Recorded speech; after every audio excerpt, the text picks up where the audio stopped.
അസ്സലാമലൈക്കും. ഞങ്ങൾ വീടിന് ലോൺ എടുത്തിട്ട് വീട് ജപ്തി ആയി നിൽക്കുന്നത്. ഞാൻ കടക്കാൻ പാടില്ലാതെ ഞാൻ മമ്പല്ലൂർ അറബി കോളേജിൽ ജോലി ചെയ്തിട്ടാണ് എൻ്റെ മകൻ്റെ ഭാര്യയും 2 കുട്ടികളെയും നോക്കുന്നത്. എൻ്റെ വയ്യാത്ത ആളാണ്, ഇങ്ങനെ കിടപ്പ് രോഗിയാണ്. ചികിത്സിക്കാനും ലോണിനും പാകില്ലാതെ ഭയങ്കര ശല്യം ഞങ്ങൾക്ക് സഹിക്കാൻ വയ്യ. ഞങ്ങൾ ആകെ കഷ്ടത്തിലാണ്.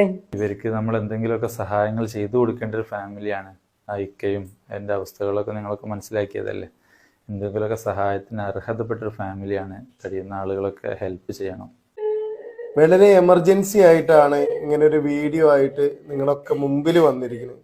ഞാനിപ്പോൾ ഉള്ളത് തൃശ്ശൂർ ജില്ലയിൽ വടക്കാഞ്ചേരി മുനിസിപ്പാലിറ്റിയിൽ 7ാം വാർഡിൽ താമസിക്കുന്ന അബ്ദുൾ റഹ്മാൻ ഇക്കാന്റെയും ഖദീജ എന്ന് പറയുന്ന ഉമ്മാന്റെ ഒരു വിഷയമായിട്ടാണ് നിങ്ങളൊക്കെ മുമ്പിൽ വന്നിരിക്കുന്നത്. ഈ ഉമ്മ നിരന്തരം കരഞ്ഞ് എന്നെ വിളിക്കുകയാണ്. കാരണം ഇവരിയ്ക്കുന്ന വീട് ഇപ്പൊ ജപ്തിയുടെ വക്കിലാണ്. അതേപോലെ തന്നെ ഏകദേശം 9 ലക്ഷം രൂപയാണ് ആ ജപ്തി നടപടികൾക്കൊക്കെ വേണ്ടി പറഞ്ഞിരിക്കുന്നത്. ഈ ഉമ്മാക്ക് 71 വയസ്സായി. ഈ വീഡിയോ കാണുന്ന എല്ലാവരോടും എനിക്ക് പറയാനുള്ളത്, ഈ 71ാമത്തെ വയസ്സിൽ കേച്ചേരിയിലുള്ള ഒരു അറബി കോളേജിൽ ജോലിക്ക് പോയിട്ടാണ് ഈ വയ്യാതെ കിടക്കുന്ന ഉപ്പാനെയും അതേപോലെ തന്നെ മകന്റെ ഭാര്യനും 2 മക്കളാണ് അവർക്ക്.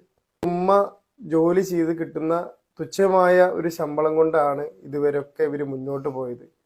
ഇപ്പൊ ഈ ജപ്തി നടപടികളും കാര്യങ്ങളൊക്കെ ആയിട്ട് 9 ലക്ഷം രൂപയുടെ അടുത്ത് ഈ ജപ്തി കാര്യങ്ങളൊക്കെ പറഞ്ഞിരിക്കുകയാണ്. അതിൻ്റെ ഒക്കെ ബാങ്കിലത്തെ ഓരോ ആളുകളും കയറി ഇറങ്ങി എത്രയും പെട്ടെന്ന് ഇറങ്ങി കൊടുക്കണം എന്ന് പറഞ്ഞിരിക്കുകയാണ്. ഒരു നിവൃത്തിയും ഇല്ലാത്ത കാരണം കൊണ്ടാണ് ഈ വീഡിയോയിൽ ഞങ്ങൾ എല്ലാവരും നിങ്ങളുടെ മുമ്പിൽ കൈ നീട്ടുന്നത്. ഈ വീഡിയോ കാണുന്ന നല്ലവരായ പ്രവാസികളുടെ മുമ്പിൽ, നല്ലവരായ ജനങ്ങളുടെ മുമ്പിൽ പടച്ച തമ്പുരാനെ മുൻനിർത്തി ഞങ്ങൾ പറയാണ്, ഈ കുടുംബത്തിന് വേണ്ടിയിട്ട്, ഈ